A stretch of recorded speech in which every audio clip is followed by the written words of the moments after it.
কথাটা হয়েছিল যে অন্নপূর্ণা ভান্ডার লক্ষ্মী ভান্ডার, হ্যাঁ, কেন পাচ্ছে না? লক্ষ্মী ভান্ডার সবাই 1,500 টাকা করে যখন পেয়েছে, তো এখন অন্নপূর্ণা ভান্ডার কেন পাবে না? এটা নিয়ে কথা শুরু হয়েছে। তো কি বলো? ব্যাংকে লিমিট যদি করে আর তথ্য যদি ঠিক মতো দেয় সব মহিলারা, তাহলে অবশ্যই পাবে, ঠিক আছে। আর যদি তথ্য ঠিক মতো না দেয় আর যে থাকবে প্রসেসিংয়ে থাকবে সেই টাকাটা, কিন্তু ঠিকঠাক আবার যদি তথ্য দেয় তাহলেই টাকা পাবে, সে ভদ্রমহিলারাও পাবে। আমি এটা বলছি না যে পাবে না, সবাই পাবে। তো এই বরুণদার তাড়াতাড়ি করার কোনো দরকার নাই, আস্তে আস্তে সময় নিয়ে করুক। এবার যার অভাব আছে সে কি করবে? যারা পাচ্ছে তারাও পাবে, যাদের অভাব আছে তারাও পাবে, কিন্তু ঠিকঠাক তথ্য দিলে পাবে, না দিলে পাবে না। যাদের অভাব আছে দিলে পাবে না, যাদের অভাব আছে দোকানে ধার দিচ্ছে না, ওইটাতে আমি যাচ্ছি না। না, আরেকটা কথা হচ্ছে কি, ভোটের আগে তাহলে কেন বলেছিল যে সবাই 3,000 টাকা করে পাবেই? এটাও একটা প্রশ্ন।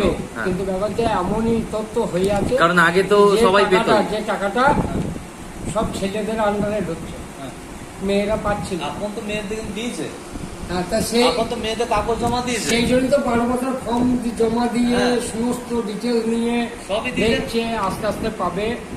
সময় দাও, সরকারকে ঠিক পাবে।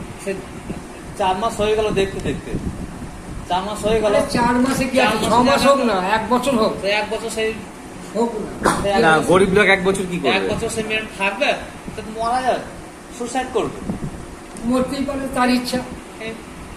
তার ইচ্ছা সে মরতেই পারে।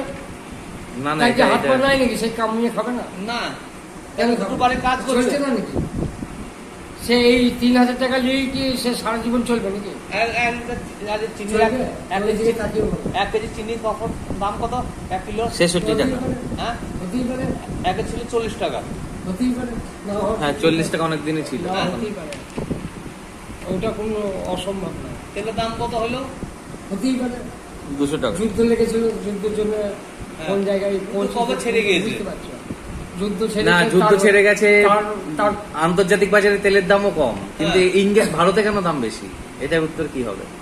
ভারতের দামটা এই জন্যই বেশি, কিসের জন্য? ফেরিং খরচা করে বিদেশ থেকে নিয়ে আসছে টাকা দিয়ে, তারপরে আবার সব জায়গাতে থ্রেড করে পাঠাইছে, সেই জন্যই দামটা কমে গেছে। আর আমাদের পশ্চিমবাংলার টাকাটা, অতগুলো পশ্চিমবাংলার টাকাটা পেলে দিয়েছে কোথায়? টাকা জায়গায় কোষাগর যাবে, কোষাগর থেকে হিসাব হবে, তারপরে সব জায়গায় যাবে ঠিকঠাক।